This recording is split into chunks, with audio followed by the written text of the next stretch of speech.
You're listening to Answers for the Family with Alan Cardoza, right here on LA Talk Radio. Greetings to all of you listening around the world, and a warm welcome as we bring you another edition of the Answers for the Family radio show. I'm your host, Alan Cardoza, and each week this show will address issues such as family crisis intervention, building self-esteem, dealing with addictions, and many things that will improve our lives. Having over 30 years' experience working with families in crisis, I've been fortunate to meet and work with some of the top professionals in many of the helping fields and skilled authors who are working to make this world a better place for all of us. Now, for everybody out there, I'm looking for some show ambassadors who will forward at least one of our shows to your social media group and to someone you know who can benefit from a particular show. So I want you to know that I truly appreciate it, and this is just another way that we, as a group, can make a positive difference in the lives of others. Now today, we're going to be talking about how the world is changing for women and girls. Our guest, Carina Chocano, has gone back and done archaeology about what happened in the past and how it has shaped women today. Carina is a contributing writer to New York Times Magazine. Her work has also appeared in Elle, Vogue, Rolling Stones, and many other publications. She has been a film and TV critic at the Los Angeles Times, Entertainment Weekly, and Salon.com. Her new book, You Play the Girl, on Playboy Bunnies, Stepford Wives, Train Wrecks, and Other Mixed Messages, was the winner of the National Book Critics Circle Award. In You Play the Girl, Carina blends personal stories and powerful analysis, from Bugs Bunny to Playboy Bunnies, from Flashdance to Frozen, or from the 70s to today. She explains how growing up in the shadow of, quote, the girl, taught her to think about herself and the world, and what it means to raise a daughter in the face of these contorted reflections. Carina, welcome to Answers for the Family. Thank you, Alan. Thanks for the great intro. Well, you're very welcome. I'm so glad to meet you. It's very enlightening being able to go through the book and get your take on things. I've really enjoyed it. But I think my first question, is that, what was the genesis of these essays? Were they topics that you'd already been thinking about, or had you just been watching and consuming so much media that they then were brought about these ideas? Kind of both of those things. It was a very kind of long process and I guess an organic process.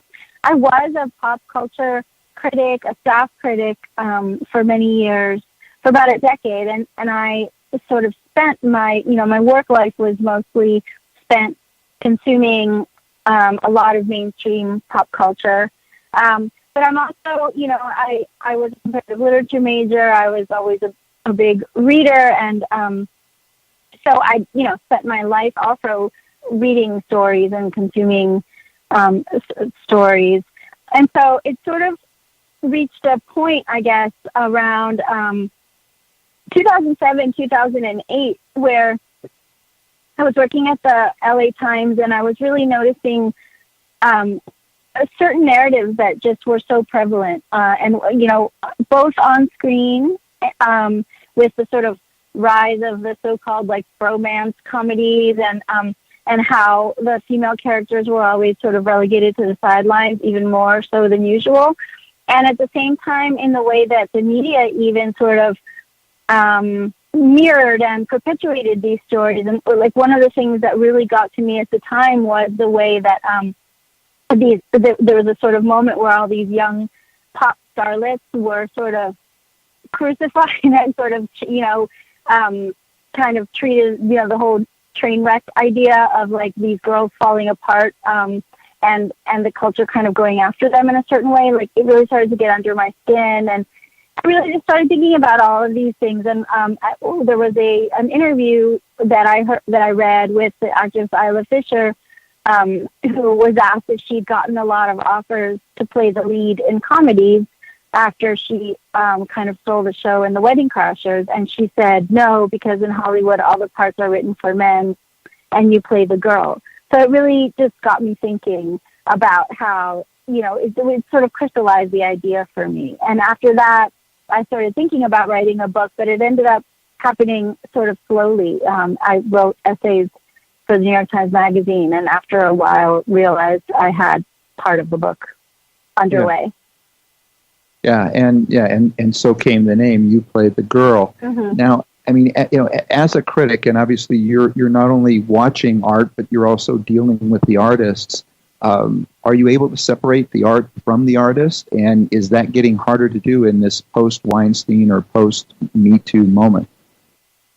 Well, I think at the time that the essays were first coming together and that I was first thinking about it, I wasn't interacting with artists quite as much as a critic. I was really just going to see films and watching TV. But I had the occasional profile or something that I would do, and also just like I mentioned, it just through the media you started to see the kind of meta narrative, where say Britney Spears was a kind of a character in a kind of a real life drama that was very much being constructed in the media, and I started to really think about, what is real about this story, and what is true about the story, and what isn't, because there was a moment where there was no sort of space around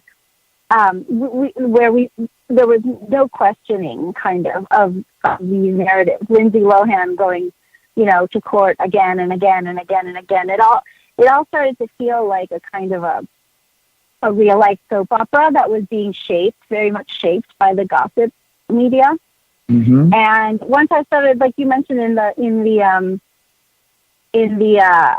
intro, once I started digging, it was a little bit like archaeology. So I started to try to make a separation between the artist and the art, and to see where sometimes even real people are caught up in these narratives, and how pervasive these narratives are, and how we have trouble stepping outside of them, even as real people in real life. You just mentioned a real life soap opera, and just as you were saying that, we have a comment and a question coming in from a listener.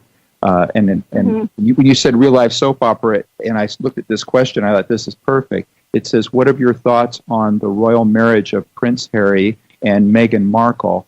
I have a lot. I'm sure you do, but let me finish it, because they have a comment too. It says, "History and the movie The King's Speech reminds us of a king that had to give up his throne to marry an American. Now there are millions of young girls around the world that watched the wedding and saw a middle-class American woman marry a prince. Do you think this helps or hurts the cause?" And this is from May in Los Angeles. It's so interesting. I happened to catch it. I woke up, I had insomnia. Then I ended up on Twitter and catching a lot of it live. And it's so fascinating, and I think there's so much there, and it's such a snake eating its own tail, this whole thing, because yes, like I was just reading something this morning about the history of royal marriages to commoners, and how that's evolved, and how even the laws and the mores have evolved. My thought on seeing the wedding, honestly, I might, people might hate me for saying this, but I was a little bit bummed by the whole thing. It felt very, I felt like I was watching a Julia Roberts movie from the 90s. It felt like a Disney movie to me. It was a weird genre mashup that I couldn't wrap my head around, the extreme kind of, the mashup of like celebrity and the minister, and then the shots to the royals. It all felt like it reminded me of that Julie Andrews and Anne Hathaway movie about the girl who finds out she's a princess.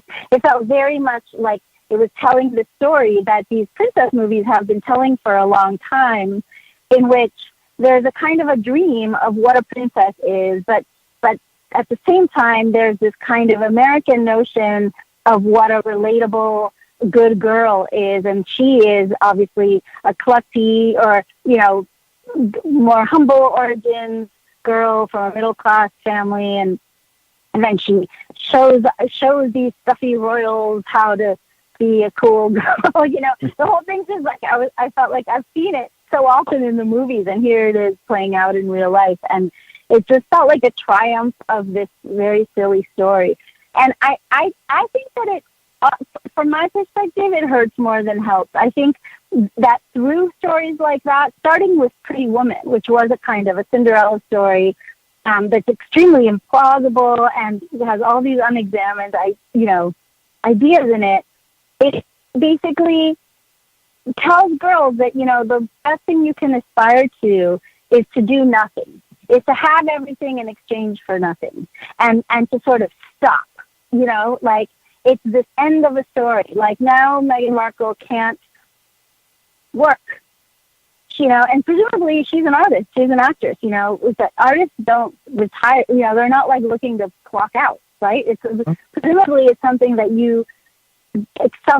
that you love to do, and that expresses who you are, and that is part of your purpose and your identity. But she has to give that up, and has to give up all kinds of other things, I think, including nail polish. I mean, kind of everything that you might choose to do for yourself, in order to sort of be this figure of wealth and leisure and adulation. And I think that story's been told to us so relentlessly now since the early 90s that it's created a whole, I think, really negative fantasy that's really pervasive in our culture, which is, you know, this kind of like absolute, incredible wealth and leisure in exchange for your prettiness. And I don't think that's a good thing. Well, yeah, and I think you touched on it, but, my initial thought when I saw some clips of it was, wow, did I somehow turn to the Hallmark Channel because I'm watching a Hallmark movie, you know? Absolutely. It was a Disney movie or a Hallmark movie. It was a weird mashup. And of course it's now been, I would say also, it's been so commercialized, this idea. It's like maybe with, you know, I was a little girl when Prince Charles and Princess Diana got married. And in fact, I grew up in Spain, and I spent the summer in London the summer before they got married. Like I was home a week before they got married. So I was kind of in that soup of, you know, leading up to the royal wedding in England. And I think that at the time, obviously it was a huge television spectacular whenever that was in the 80s sometime. But by now it's basically turned into, you know, I don't know how many viewers they had, but it's basically the Oscars or something. And I think that there's a consciousness of like what a money-making spectacular this is. And I don't know, the whole thing feels like it rests on all kinds of things that I think are uncomfortable, and these narratives that are uncomfortable and that are not nearly examined enough, which is just, you know, how certain transactional aspects of marriage, the commodification of women, and the commodification of like love. And it's really an interesting thing. I was a little bummed out that day. I was like, I sound like such a curmudgeon. It was beautiful, and I'm happy for them. But it's still, you know, it troubled me for like 24 hours. Well, one of the things that's intrigued me about your story is that you also have a daughter, and so there is this thing of, you know. So tell us a little bit about how, like, you know, that there's the books and the movies that you loved as a kid, and you've talked about the fact on how they defined you, and me as a father, I think of some of the things that I want to show my sons. You know, of what, you know, I want them to see certain things, and there's other things I'd prefer they didn't. But I'm curious as to, you know, what you're seeing now in your own daughter, and how you're making these decisions on, you know, okay, is this one going to be good for her, or is this not? How are you now putting this all together? Because especially now with writing this book, you know, it certainly opened your eyes, as it has many other people's, on how many of these things are affecting us. Well, I wish I was better at this, honestly. I'm not the greatest at sort of saying, here's what you should watch and here's what you shouldn't. I mean, I sort of muddle through based on what, she wants to watch. And I think that what's interesting for me is that I think it's really hard in this world to control, barring obviously things that I absolutely would never allow her to watch, because they're, completely inappropriate for her age or whatever.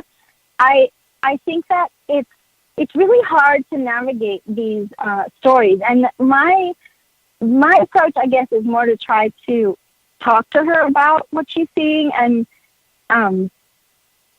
encourage her to think about what she's seeing and encourage her to do something that I think very, very few students are taught to do anymore, if they ever really were, but certainly now less than before, which is to sort of investigate, like, what's the real story that's being told to you? What is the subtext? Like, not every stories are not just text, and nothing is ever just entertainment. This is a criticism that critics get all the time. You get emails after you write a review of something saying, like, relax. Like, it's a really interesting thing. Like, relax. It's just entertainment. And it's fascinating because it's like, well, you're obviating, like, the need for this job for one thing. But also, like, it's like asking not to look underneath the surface. It's saying, like, don't look underneath the surface, and sort of the act of looking underneath the surface is somehow a negative thing,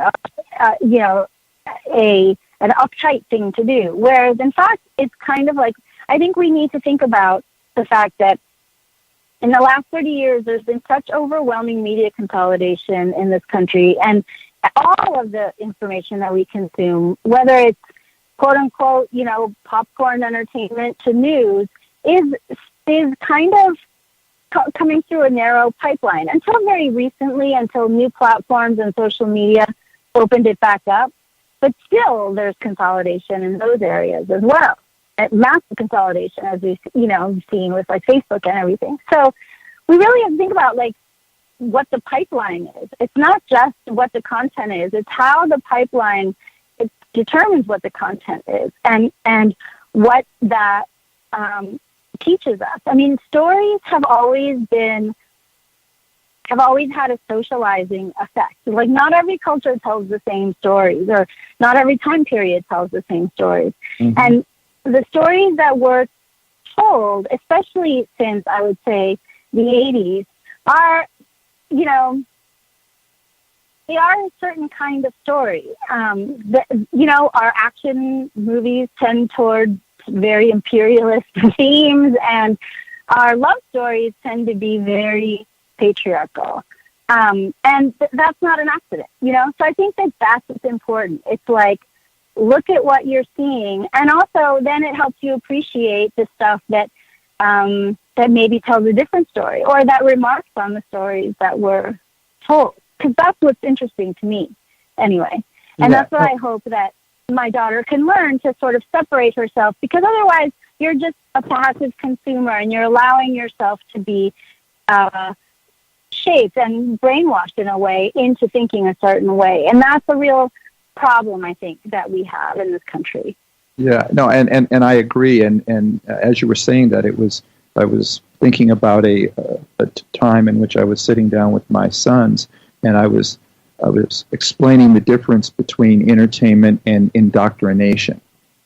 Mm-hmm. And so I was explaining, that when they're sending this message, they're trying to indoctrinate you into something, whatever it may be, whatever it is that is what their agenda is. And so just, if you want something and it's entertainment, you can look at it as entertainment. If you feel that something is changing the way that you think, or it's trying to indoctrinate you, I want you to question it, look at it. Absolutely.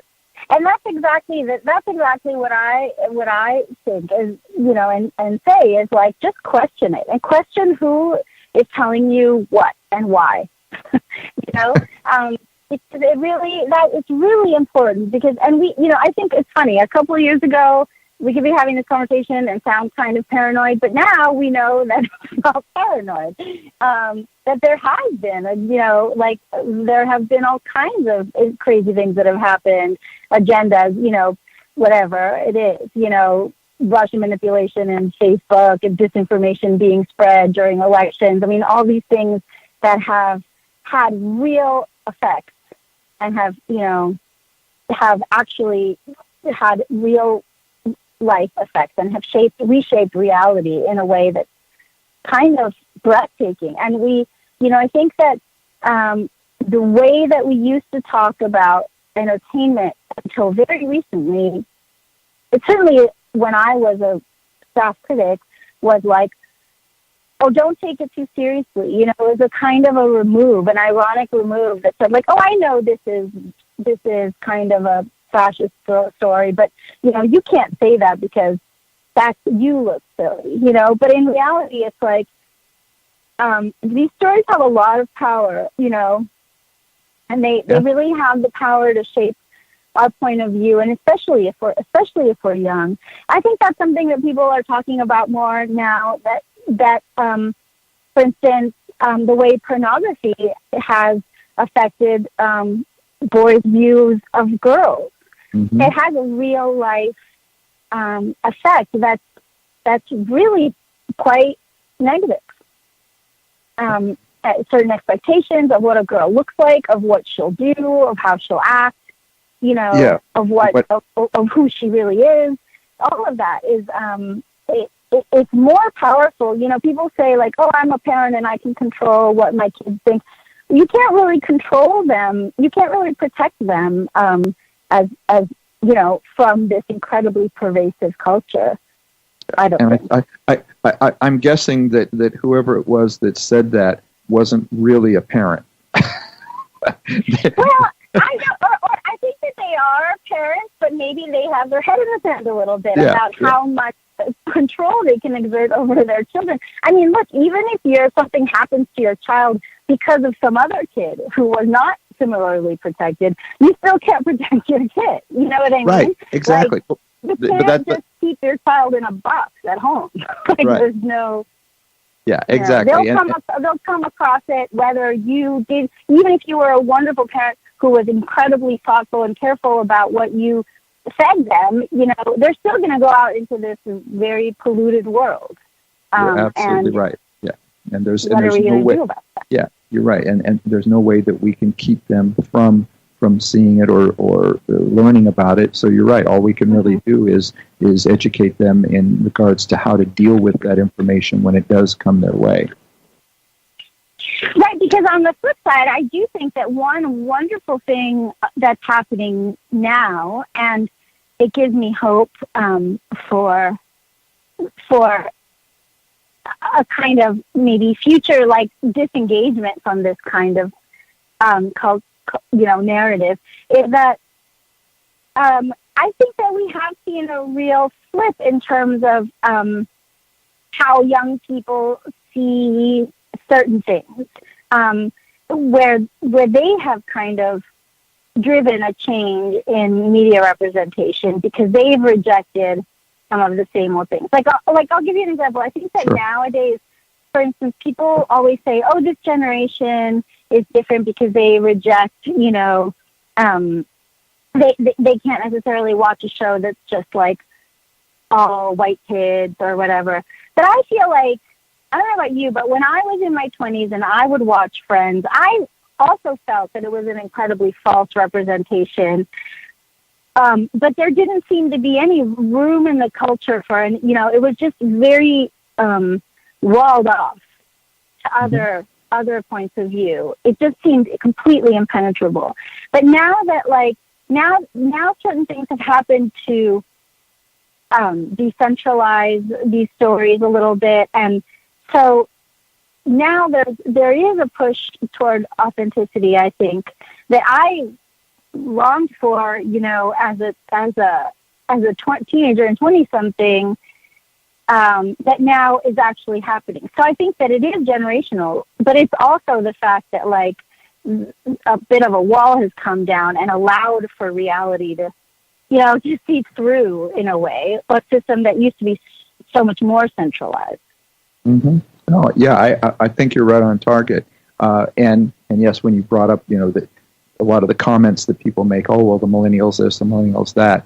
Well, I think part of it, if somebody's focusing on a negative side, there's an incredible amount of positive, that is also being brought into our culture, that is being steered now by millennials, and I'm appreciative of it. So at the same time, when I have, I can be sitting at the gym or somewhere talking to some guy that's closer to my age, and I'll say, you're really only looking at one side of this. Let's talk about some of these other things that are being done that are incredibly positive. Yeah, not just that, but I don't know. I'm a Gen Xer, right? And I remember when I was in my 20s, the media narrative about what Gen X was also very frustrating and limiting to me. And I remember feeling like, what is with this weird generational parsing, and then attributing these characteristics to like an age group, and then putting it on Time magazine in this sort of like, alarmist cover story. The whole thing was like, what is this garbage? Like, this is just made up. And I feel that the same thing happens with millennials. Like, now we put that on millennials, and it's all millennials, they're ruining the world.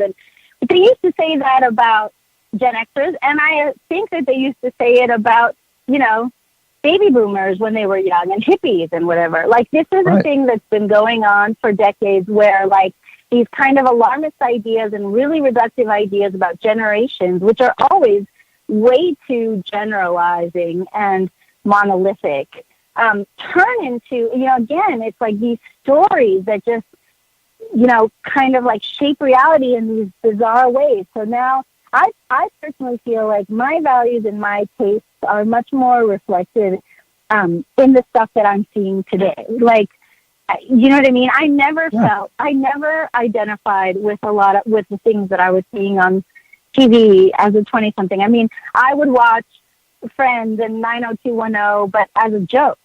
It was, there was always with this ironic remove of like, this is ridiculous. So in a way, I'm like appreciative that now I get to see. I remember like when Girls first started, a few of my friends from graduate school wrote me and were like, I feel like it's us. And it was like, it was 20 years later, but it was like the reality of what we had seen, we had lived through. So I think it's really interesting to see new stories break through. And that's a positive. It's a real positive right now. Yeah, I agree. But in one of the things that, and I'm a big believer in common denominators. And as you went through and we were talking about, what is put out there about millennials or Gen Xers or baby boomers. And I think a lot of it comes down to, what is the media going to focus on? Who are they going to give a microphone to? And generally, it is going to go towards some sort of a negative or controversial approach to it, rather than really trying to do a very broad approach of, let's talk about all of the great things that have happened as well. But that's not normal for the media, and I think that's something that's carried on for multiple generations of, the old, if it bleeds, it leads type of mindset. Yeah. And that's really frustrating to me. It's really frustrating. And not only is it not focusing on the positive, but, and this is something that I think my book tries to get at a lot, it's focusing on the individual or the group rather than the system and the forces that are creating the conditions for that individual or that group. Do you know what I mean?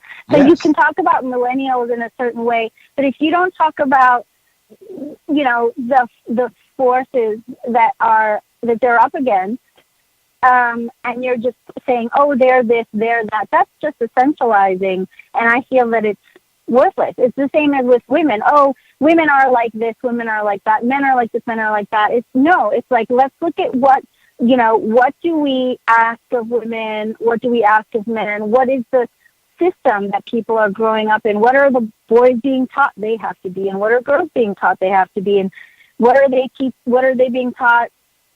How are they being taught to relate to each other? All these things, whether it's a millennial or a girl or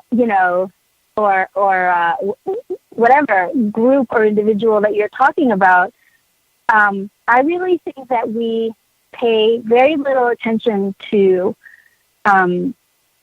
how we kind of lock people into certain narratives. Also, depending whatever race you are or whatever, we get locked into these stereotypes that are amazingly hard to break free of, even if they have nothing to do with you or your experience. Couldn't agree more. For everybody out there, we are talking with Carina Chocano. We are talking about You Play the Girl. It's her new book, and it is available everywhere. So stay with us. We're going to be right back. You're listening to Answers for the Family. Founded over 30 years ago to meet the needs of families in crisis, West Shield has continually focused on resolving issues that negatively impact families and businesses.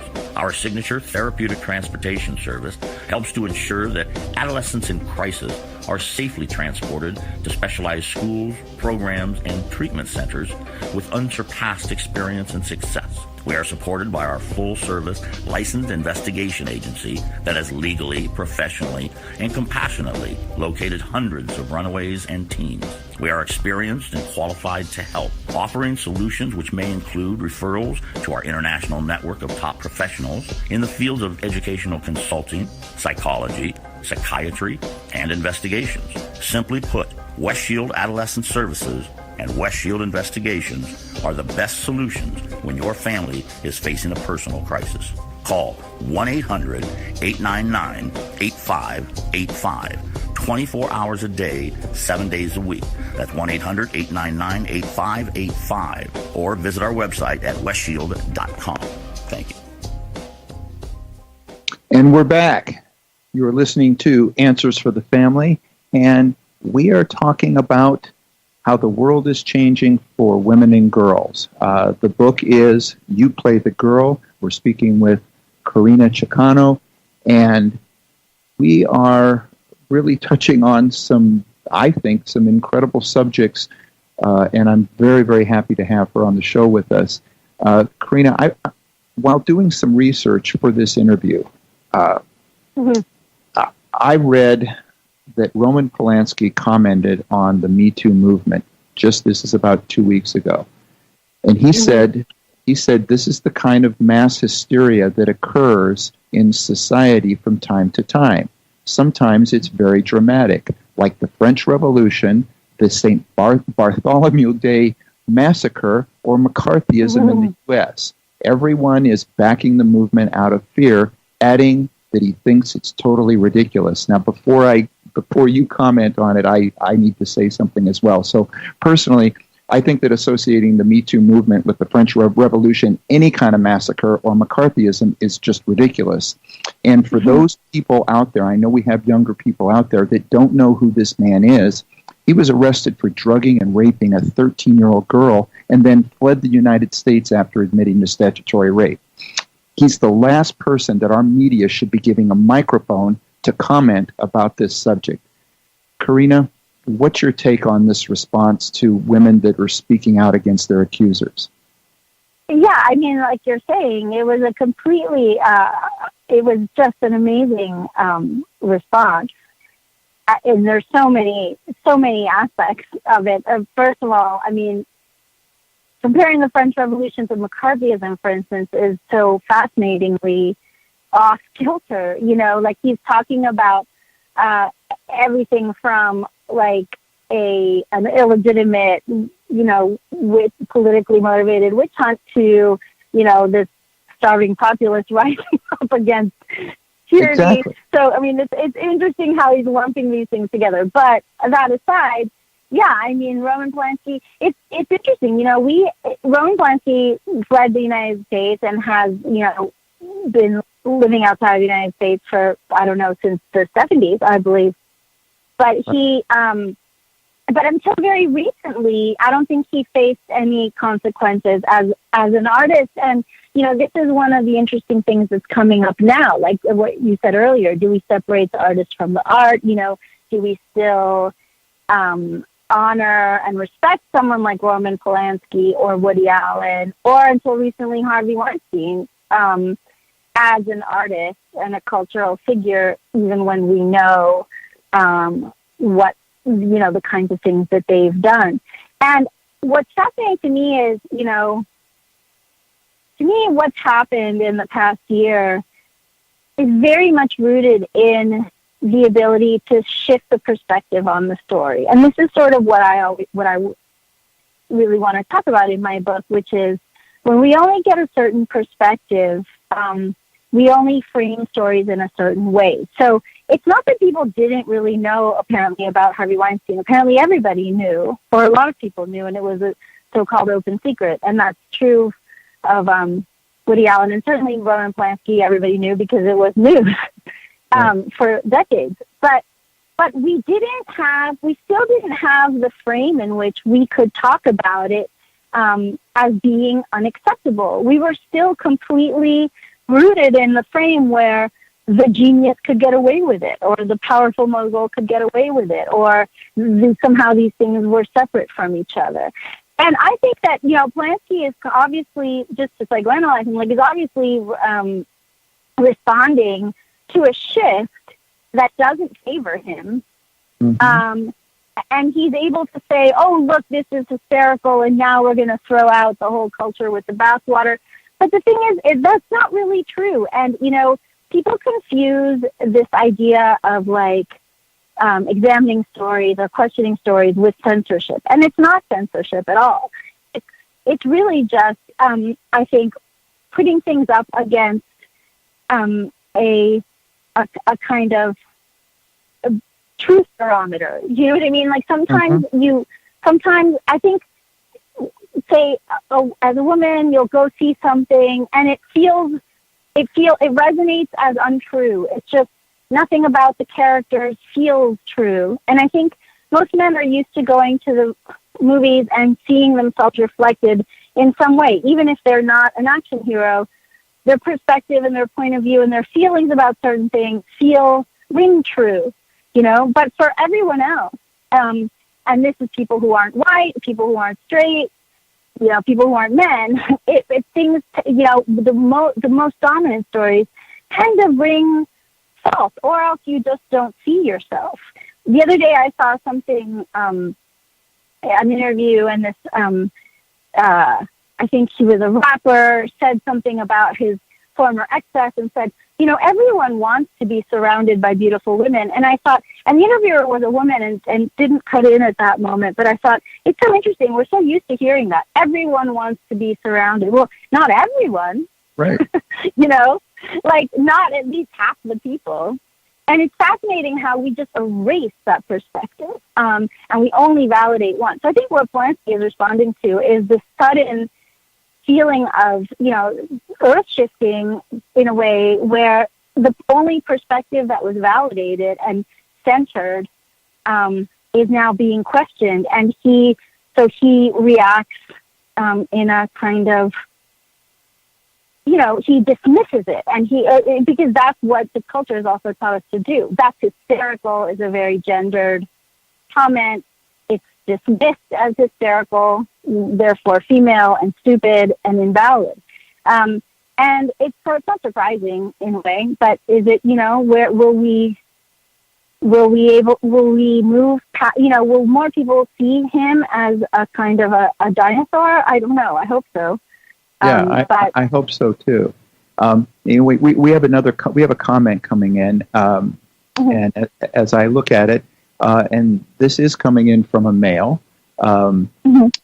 This says, on one hand, I believe that women have more opportunities available to them than ever before. Yet I believe that more changes are needed to provide an easier path for each generation of girls to find their own true identities and fulfilling their own dreams. Thank you for shining a light on the subject. And this is from Mark in North Carolina. So what's your thoughts on that? I think it's great. I think that, the first thing I always try to say is the first thing that I sort of reject is this essentialism of like, men are this way, or a man can't understand, or a woman can't understand. I kind of reject that. And so I'm always heartened when men are able to step out, especially since they are in the sort of privileged position and could potentially defend that privileged position, which is what, people who have more power tend to do, want to hold on to it. So I really appreciate it when men are able to step outside and see things from another point of view. And that's been the most gratifying thing for me, I think, with this book, is how many men have liked it and recommended it, and also have told me that it opened their eyes to another perspective. And I think that that's what, stories should do. That's what good stories do, is put us in other people's shoes. And the idea that's been so pervasive in Hollywood, that the only universal quote unquote perspective is white and male and straight, is very damaging, because it teaches everyone that these are the only people that count. And I think that's go ahead. I think that's what's led to certain things, like, say, reduced sentences for people like the Stepford rapist, because the judge says, "Oh, I see myself in that fine young man." That fine young man was raping an unconscious girl behind a dumpster until some, exchange students intervened. So he's not such a great,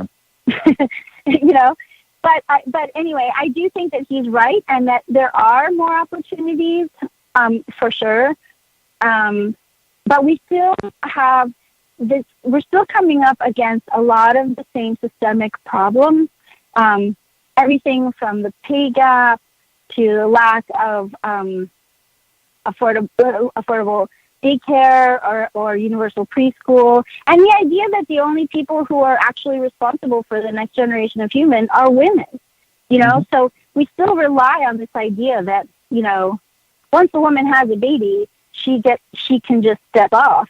And it's like, that relies on so many assumptions, from the idea that she's married to someone who supports the family all by himself, to like the fact that, the idea that she doesn't want to continue doing whatever she was educated to do or dreams of doing. All these things are stories that we don't question enough, and that keep us kind of locked in an old-fashioned view, I think, that does not work for most people in this day and age. In fact, it works for fewer and fewer people in this day and age. The middle class is falling apart. There's not, you have to be quite affluent to have a single income family. So why is there no daycare or preschool or help for, families with young children? Why do public schools get out at 3 when the jobs don't? All these kinds of things that we just focus on men and women, and these ideas about what women are at their core and what men are. And these things, I don't know how, I think we need to start separating these stories from our reality. Yeah. Well, I couldn't agree more. And as you were talking, I had this vision that you and I need to talk in regards to another book about why we're allowing our politicians to decimate the middle class. But that's another show. But it's all related. This is all related also to, corporate capitalism and other, big forces, all the big forces. Yeah. You got it. We actually have more questions coming in, and again, I do want to take the time to thank those that take the time. I know that we have a lot of people that are middle class, that are working, and that send in questions ahead of time, so that we can get them asked. And I want them to know I always appreciate them taking the time to do that. And most of them listen later on. They'll listen in the evening through iTunes or something. So again, it's much appreciated. This question, and which is a comment as well, says, my husband and I had a business together for many years. I ran the marketing and operations, and he managed the financial side. When we would visit clients and men were across the table, they looked at him and completely ignored me. To my surprise, One day, my husband turned and said, "I'd like you to hear Helen's proposal." And then said, "Trust me, she is amazing." But he paused and followed it with, "A brunette disguised as a blonde." So it goes on to say, I wasn't sure if I should be appreciative or insulted, but to this day, that one experience has never left me. It says, "Thank you for writing this book. I ordered it as soon as I read that you were going to be on the show, and I read it over the holiday weekend and loved it, how beautifully you presented the message that we women struggle with every day." And that's from Brenda in Washington. Oh, that's so nice. That's incredibly nice. Thank you. That's such a fascinating story, and it has so many amazing layers. Twists. I mean, so many twists. It's really great. I think that is an experience that every woman in every business environment can relate to. What's fascinating is when you started reading it, and the first part was she and her husband run a business together as partners. And my first thought was, this is our current way of thinking about men and women and work and money and domesticity is very new. It's basically 150 years old. It's basically a 19th century idea. And it has very much to do with the Industrial Revolution and the rise of corporate capitalism and the creation of an affluent upper middle class, a professional class that kind of divvied up the world again and said, okay, now men are going to go to work and women are going to stay home, and this is what they're going to do at home. And what they were, then all these, this was around the time that mass media was first coming into being in the form of newspapers with photographs and magazines for ladies home journals and such, because before that, what you had was the kind of thing that she described, where the family had a farm or an inn or, a shop, or people generally tended to work at home as a group, as a family. Unless, or if you were an aristocrat, those rules didn't apply. But nobody worked either. You lived off your rent. So this idea of woman at home, man at work is relatively new. And, we treat it like it's been this way since the beginning of time. And that's absolutely not true. So these attitudes, the attitude of speaking over the woman in the meeting or ignoring her or assuming that the husband is the person that you speak to and not her is also fairly new. We talk about these things as traditional, but they're actually not as age old, I think, or they're different, it's a different approach. So it's fascinating. And then on top of that, the comment about the brunette disguised as a blonde is fascinating. Again, the stereotypes, it's really hard to say, do you want to kiss a guy or punch him? Because honestly, it's so confusing, and women have to manage all these things where you're grateful that he realized it and stepped in, and yet appalled at how it has to be managed, because it's just crazy. It's crazy to me that this is still the way that it is. Yeah. Well, and again, I couldn't agree more, and I kind of had the same feeling as I was reading it, which was at first, it's like I wanted to congratulate him, and then in the very next sentence, I'm like, and there you went, So, yep. Well, you know what? Time has flown by. This has been great. I appreciate you so much for taking the time to come on the show. I mean, for everybody out there, again, the book is called You Play the Girl. Highly recommend it. Available everywhere. So, Carina, again, thank you so much. And actually, I just want to give one last question, and we literally have 30 seconds left. But if you could present one change, if you could go to the United Nations and stand before them and say, I want the power to make one change on this subject, what would it be? Oh, easy. It would be 50-50 by 2020. It would be media is too important to be left to one tiny sector. We need more even equal representation in media. We need media to reflect the world as the world actually is. Right now, it's a very distorted view. Perfect. I love it. Again, thank you so much for coming on. Thank you so much, John. All right. Take care. And for everybody out there, please Bye. All right. Everybody, please be sure to put on your calendar next Monday when our special guest will be Dr. John Gray, the author of the most well-known and trusted relationship book of all time, Men Are From Mars, Women Are From Venus. In fact, USA Today listed his book as one of the top 10 most influential books of the last quarter century.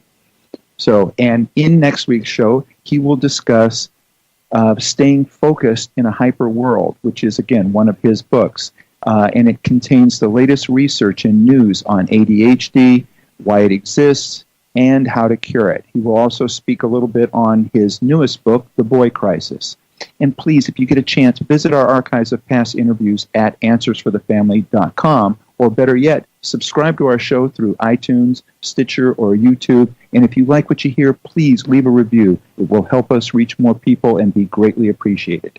The next time you're on Facebook or Twitter, please remember to stop by and check out some of our latest posts. If you like them, please like us and continue to spread the word. Be good human beings and be with us again next week on Answers for the Family.